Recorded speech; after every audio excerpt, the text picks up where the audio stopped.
Welcome to the Patriots Pulse post-game show. I'm your host, John Sirianidis. And as always, I'm joined by my partner, WEI's John Lyons, and I'm also joined by my other partner here, Kevin Stone. Patriots coming off a tough 28-22 loss to the LA Rams. And before we get started here, first things first, gentlemen, how are you doing on this evening? Not too bad. I mean, the Patriots, look, we're going to get into this. They made a lot of mistakes today. I think this was a winnable game for them, but they showed some real fight in this one, which was a good sign. So, just one of those as they move forward in their development. There's some things to take away positively, and there's some negative things to take away. I know we're going to get into all that. Yeah, doing good. I'm with you too, John. This is a day of growth, in my opinion. And again, we'll get more into it as we go along. Yeah, it is a day of growth. And I think ultimately what it comes down to is good teams know how to win games like this. Good teams know how to finish games like this. And we can debate whether they're a good team or not. The bottom line is they're not there yet. And ultimately, the best example of that is your young quarterback who played pretty well, threw the ball 40 times, had a nice day statistically, but he made two costly mistakes that proved to be difference makers in the game. One turnover being a fumble and leading to a touchdown, and the other one an interception that sealed the game. But I think if you make those plays and your defense can limit some of the big plays, you probably do win this football game. It's a disappointing loss. With the loss now, the Patriots do fall to 3-8. And guys, I want to start there. I want to talk about Drake May's performance. 30 of 40 on the day. Let me see here. He was 30 of 40 for 282 yards, 2 touchdown passes, and an interception. Look, if you're a Patriots fan, you have to be very happy, very pleased with the development. The problem is he now has 9 turnovers on the season. This is becoming an issue for him. He's got to do a better job of taking care of the football. He played well enough for you to win today. Now, I didn't think we would live in a world where they would throw 40 times to them. Obviously, they trailed in the second half and they had to. But the bottom line is he gave you a chance to win, but in the end, he also hurt you and took that chance away, if you will. Yeah, and you mentioned the interception. He also lost a fumble on a strip sack. That's the third time since he's become starter he's lost a fumble on a strip sack. So the turnovers are a concern. But yeah, to your point, I thought he played well overall, well enough for sure for you to win. I mean, he led them back for that late touchdown drive to make it a 1-score game. I mean, he played, I thought, again, start to finish, especially considering the supporting cast, really well. I mean, he gets you a lead early, and then they were in a position. They could have gone up 14-0, but you have the Vidarian Lowe penalty. You have the Jaheim Bell drop pass. Maybe if you go up 14-0 there, we're having a different conversation right now. Instead, that allowed the Rams to bounce back and get in some rhythm.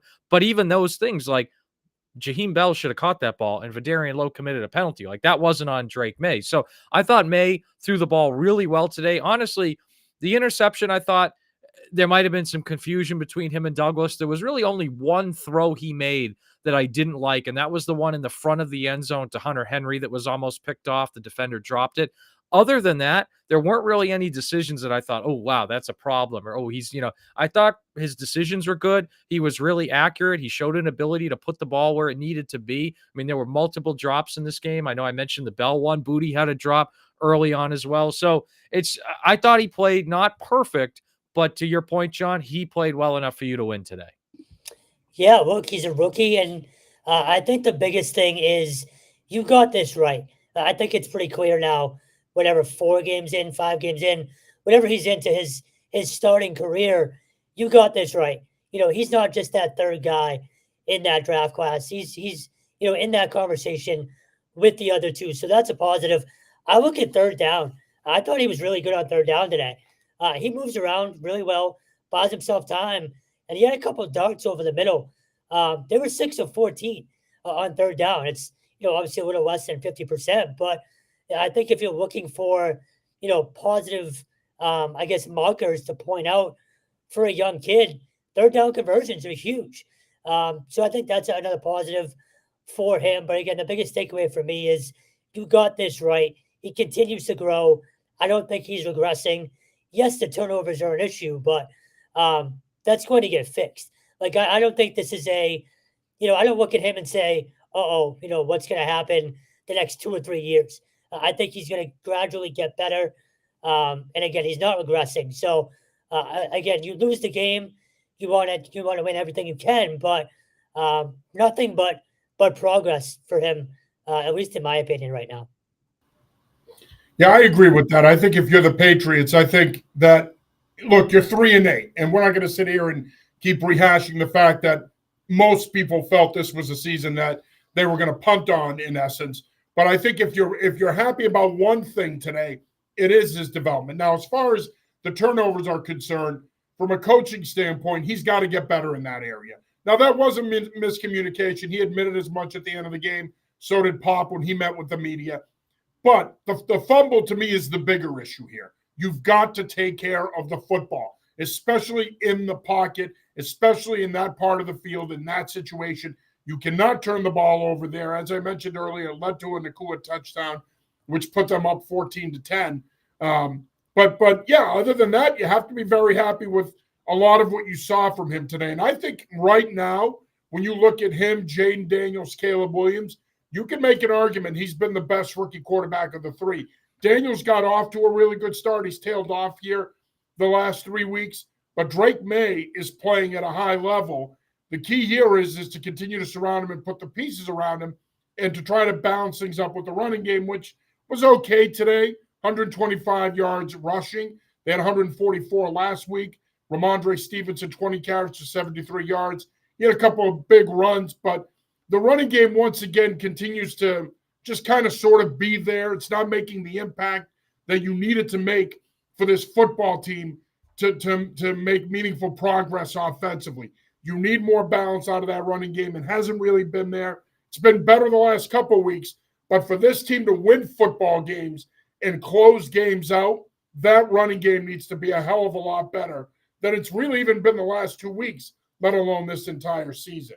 Yeah, and I would add into that the red zone too, right? They were 1 of 5 in the red zone last week against Chicago, 2 of 5 in the red zone today. I mean, you convert what they have third and goal from the 2 or second and goal from the 2. They ran it 2 straight times, couldn't gain any yards, had to kick a field goal. Like if you score a touchdown on second or third down, maybe we're also having a different conversation once again. And I feel like when I watched Drake May last week and this week, and even more so this week, I kind of envision a guy that if you put better talent around him would be one of the better quarterbacks in the NFL. I mean, you look at Kendrick Bourne looked really good today. Demario Douglas had a good game. Hunter Henry, like those are solid NFL players. But on a good offense, Kendrick Bourne's probably like a fourth option. Demario Douglas might be a third or fourth, and Hunter Henry, right? They don't have that top option like Kayshon Boutte. All due respect, in a really good offense, at best, he's probably a third option, maybe a second, depending on what you have at tight end. So, like, once they start to get those pieces around him, I think he's really going to accelerate because you see him getting better and better. And the offensive line, look, you had the low penalty, which was a killer. The strip sack is partly on May, but the O-line also got smoked there. The O-line's been a little bit better over the past few weeks, but still not a good offensive line. You start putting some of these good pieces around May, I think we can see the tools that he could be one of the best quarterbacks in the NFL. John, not to cut you off there, I think you bring up a good point. The offensive line, and I want to get your guys' thoughts on this because they've been playing pretty well the last 3 weeks. They struggled today. And going into this game, it was interesting because when I looked at it, I watched some film on the Rams, and I felt, okay, from a coaching standpoint, how do I attack this front? I want to run the football in A-gap and B-gap. I want to try to wear these two defensive tackles down. I want to take advantage of the aggressiveness of their edge guys. And I don't think the Patriots did that today. I mean, I thought that they got off to a good start running the football, and they really focused on running it inside early on. But to your point, the offensive line did not play well today. They reverted back to some of the bad habits that we saw out of them a month ago. So this is a unit that, as you've seen, when we've had consistency, same guy starting and they played well, this offense can be productive. When they don't play well, Drake May's good enough that the offense is still going to be productive, but you're not going to win football games, and you saw that today. Yeah, I would agree, and it's something that like the offensive line was not as bad as it was with Jacoby Brissett in September. Like that was like all-time bad offensive line play early on. So it's better than that. But yeah, to your point, it was not as good as against Chicago last week, right? Wasn't as good as I thought in the Jets game. And they were playing a better front, right? The Rams front is much better than Chicago's. It's probably on par with the Jets front, but even the Jets front at that time, they had just gone through a coaching change. They weren't playing well. They kept rushing upfield too far. So this Rams front was probably one of the better fronts they've played over the last month. And I think they struggled at time. We saw the penalties. There weren't a ton of holes open in the run game, and they only gave up 3 sacks, but still, it felt like May was under pressure quite a bit. And one thing I will say too, I thought May did a really good job navigating the pocket, stepping up and throwing. He only ran 3 times today. And I think that's what you want to see long term because this offensive line, there's going to be pressure there. I thought he did a much better job today staying within the passing concept and making a play in the passing game instead of going to the scrambling, which he wasn't terrible about before, but I like today better. Yeah, I'm with you both on the line. Look, there's a few times you look down, and I kind of trained myself with Jacoby. You look down and say, all right, he's got no shot. You don't really look at the rest of the field to see what's developing because nothing's going to come out of it. Today, you look down and you see Drake standing there waiting. So you start looking around to see who's open. That's a nice little development to know that he does have some time to make some throws. John, just to go back to your point about the weapons around him, I think he deserves even more credit today because you really only had a couple guys. You didn't see Polk. You didn't see Baker. So he was only throwing to the tight ends and Booty really for the entire game. So to make that work and still have a chance to win the game in the end, I think it's commendable that he's, being taken or taking what he's been given and still trying to make it work and, not throwing a Mac and throwing a hissy fit or anything like that. So I've talked about this every week. His demeanor, both on and off the field, might be what impresses me the most. He's a perfect team guy right now for this kind of team as they kind of grow into themselves. And good friend Lauren Gaudette joins the show. I noticed that Van Pelt was allowing May to throw in one-on-one situations as much as running full field progression concepts. Lauren, thank you for joining as always. We do appreciate you. I don't think that they're holding back here schematically. I think that they're running the full playbook here. I think that they're running full game plans.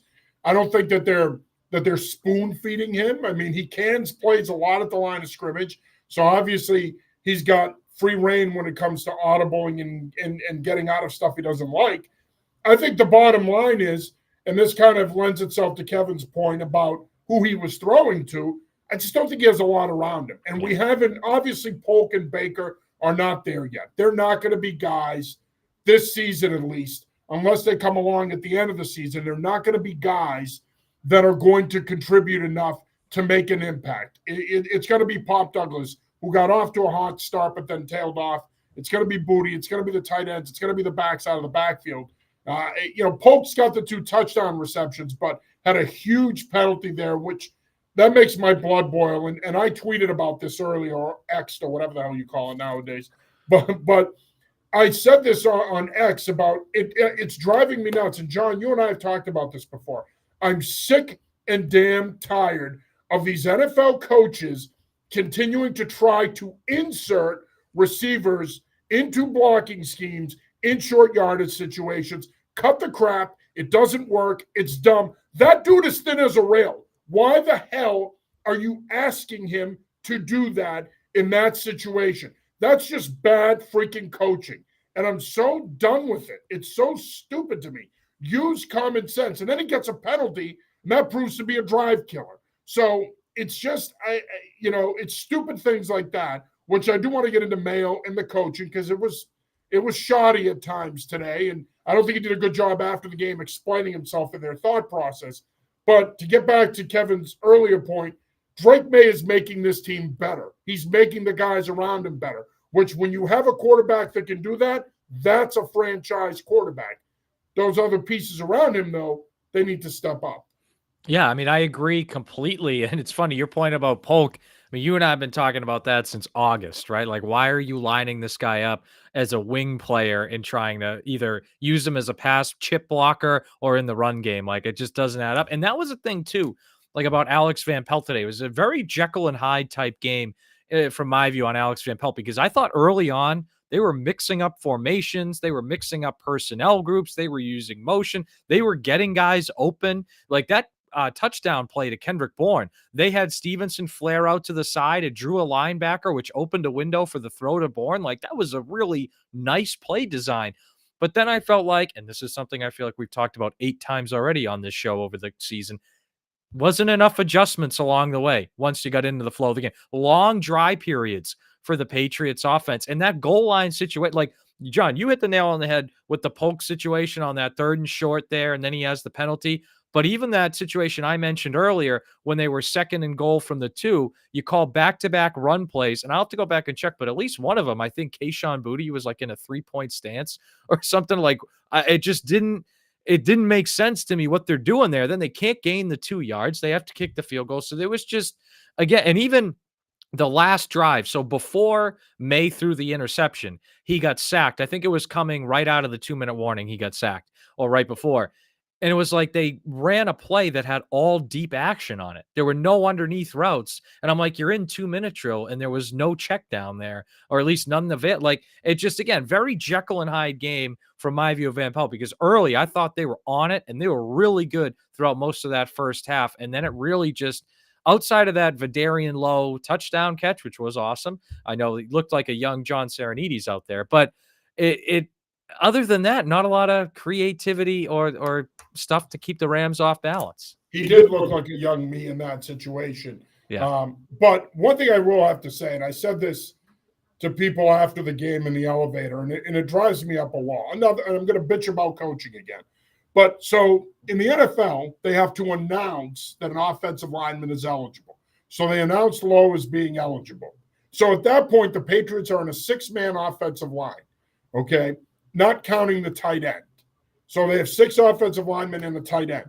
At that point, once the white hat says that 59 is an eligible receiver, you would think that the Rams would say, okay, that guy can release. We got to make sure that he's covered. No, they don't. Instead, he takes a slam release. He flares to the front pylon of the end zone, and he's wide open. Like, This is what drives me nuts about coaching in this league. It sucks sometimes. It really does. High school and college coaching is better. You actually have to coach at those levels. You can't just trot out your 47 and win on talent, which in this league, half the guys win on talent. They don't outthink anybody. But it really drives me nuts. It's another thing that I needed to bitch about. It really drives me nuts that they announce it.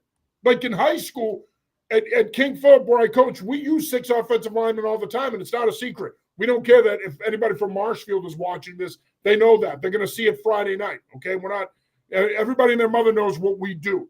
At the end of the day, no one in the Rams secondary in that personnel package thought to themselves, we might want to cover this guy because he could release. It's amazing to me. The coaching in this league is so bad sometimes, and that's proof of it. But I digress. Go ahead, Stone. I'm sorry. I took your time. No, so question for both of you.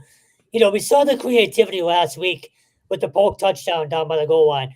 Saw it today with Vidarian Lowe. Where was it on the 3rd and 2? Like, is that just a brain fart? Or is it just, not trusting guys? Because where is that? Again, at that point in the game, you have a chance to completely steal momentum. If not having already done it by getting the stop beforehand. Or they might have scored. But either way, you're about to respond. Where is that creativity? Like, how can you have it in one drive and not the other? As an NFL coach, too. It might be a dumb question, but it's mind-boggling to me. Yeah, it's interesting because that was a situation where the Rams had scored the 69-yard touchdown, I think, the previous drive. And the Patriots, so at that point, it's 21-10. And the Patriots, to their credit, bounced back methodically down the field, took the ball, and they're in a position to score. And all of a sudden, hey, 21-17, now it's a new game. And I think, honestly, Kevin, they just thought, we're going to line up on back-to-back plays, and we will get 2 yards on one of them. And they were wrong. Now, could they have done something a little bit more creative in the run game, or brought in bigger bodies, or had City So do some sort of motion and then wham inside? Yeah, sure, maybe. But I think, honestly, I think that's what they thought, and they were wrong. But you're right. I mean, you had the Polk touchdown last week. You had the Low one this week. I was surprised personally there wasn't on one of those plays some sort of play action and I'm not an advocate of the Drake May designed run. I don't like it, but that is a situation like 2nd and goal from the 2 that I think maybe you could do some sort of read action play with him and have an ability to score. And not only that, and again, we talked about this a lot in training camp. Pop Douglas is all over the field today. Nothing for him down there, like maybe. I'm just throwing it out there. Yeah, I mean, look, I think these are all valid points. I think at the end of the day, it's hard to call an offense, and I know people will say, "Well, that can't be the out. You can't use that as an excuse." Well, it's true though. You're always defending coaches, but it is. It's hard to call an offense. Granted, it's been at the high school level, but I've done it for a long time, and it's hard, man. You have on your play sheet, you obviously have situations on there, and you have certain calls you like in those situations, and traditionally on the 3rd and 2, in this day and age, you're going to run the football, you're going to throw something short, a 3-step or an intermediate 5-step, or maybe you run a run pass option. I mean, unless you want to, quote, take a shot, which if your offensive coordinator is taking shots on 3rd and 2, he better be drinking, because if he's throwing the ball down the field consistently on 3rd and 2, that's going to be a problem. Or maybe just coaches for the Cincinnati Bengals. Yes. They do that all the time. I don't get that. That's a side note. That's a side note, but yeah. Yes. It brings me back to Sam White. You don't live in Cleveland. You live in Cincinnati. Anyway, but to Kevin's point, I think that there's some credence to, and John, you brought this up earlier, the inconsistency with the play calling, where he got off to a really good start. They go up 7-0. I thought their first 2 possessions were really good, even though they stalled on the first one because of the penalty and had to punt. I thought the play calling was pretty good. Drake May got off to a terrific start early on. He was on fire. At one point, he had 142.3 passer rating. He was practically perfect.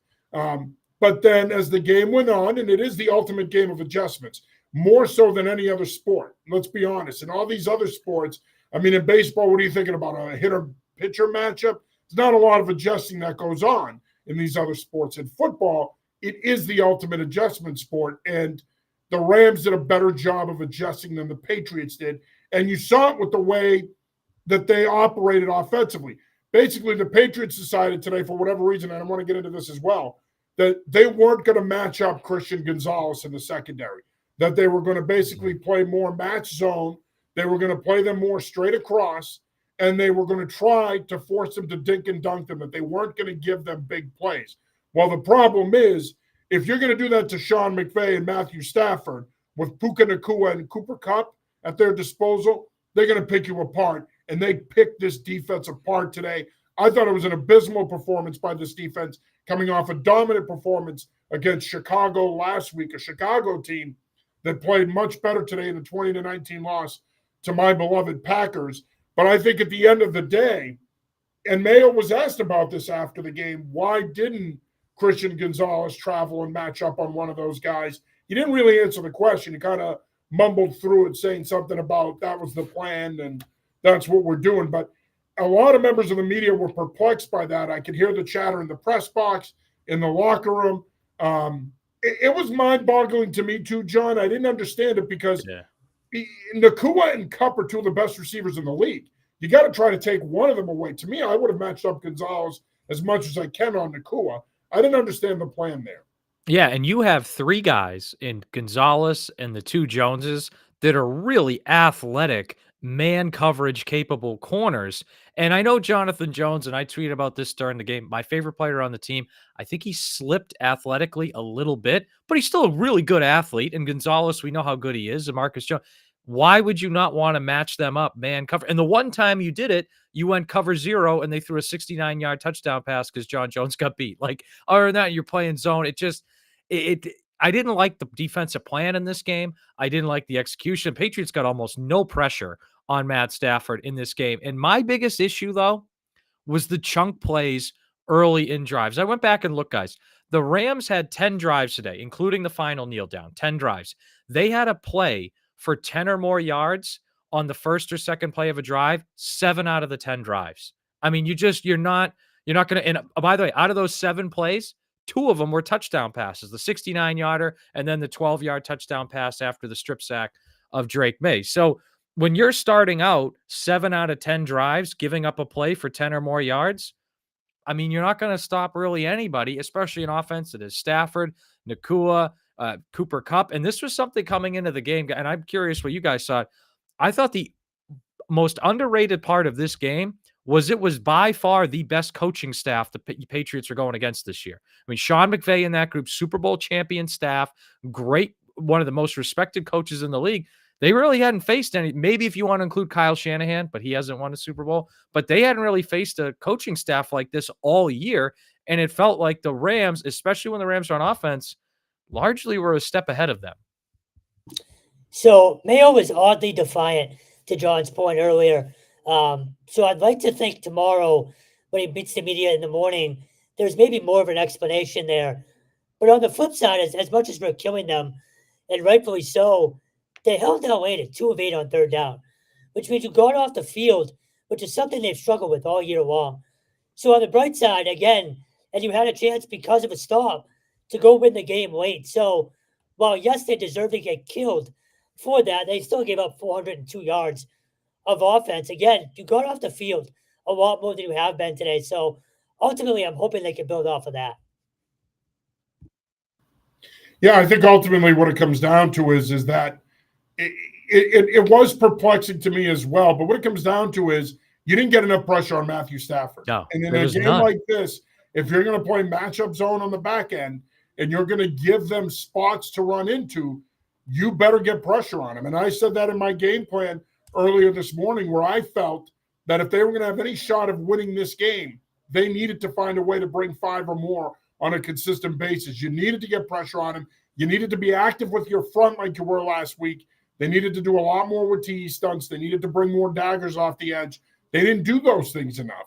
And he had enough time where he could get the ball out quick. And those guys are 2 of the best route runners in the league, especially Kupp. I mean, they know how to get open. They do such a great job of creating separation on route breaks that it's hard to cover them. I mean, they give you a workout, and they both had huge games today. I mean, when you look at the 2 of them as the top receivers for the Rams, Nakua, 7 catches, 123 yards, and a touchdown. Cooper Kupp, 6 catches, 106 yards, and 2 touchdowns, including the 69-yarder. And to Kevin's point, when Mayo was asked about that, one of the comments he made that I thought was pretty interesting is, to Kevin's point that he was being defiant, he said, well, 69 yards in terms of Kupp's numbers, 69 of those yards came on 1 catch. I'm like, okay, fair point. I mean, if you want to play that game, then he had 36 yards on 5 catches. But you still gave it up. Like, but it's not like gave it up. Yeah, like you still called cover 0 blitz. You still didn't execute the assignment. And you still gave up the 69-yard touchdown. Like, okay, like if Jonathan Jones makes the tackle, 37 yards. I'm sorry, I suck at math. Whatever. That's all right. But like if Jonathan Jones makes the tackle there, let's say it's a 30-yard catch, so you're still giving up 70 yards on 6 catches and maybe more going on. Like what? Like I don't know. Like I get what he's saying, but it'd be one thing if Kupp was the only one that did anything. But when Nakua had a big day too on top of it, and they threw a touchdown pass to, I think, one of the tight ends too, right? Like Parkinson. Like that's the thing. It's not like this was a 17-7 game, and this was one time where like you gave up 28 points and 402 yards too.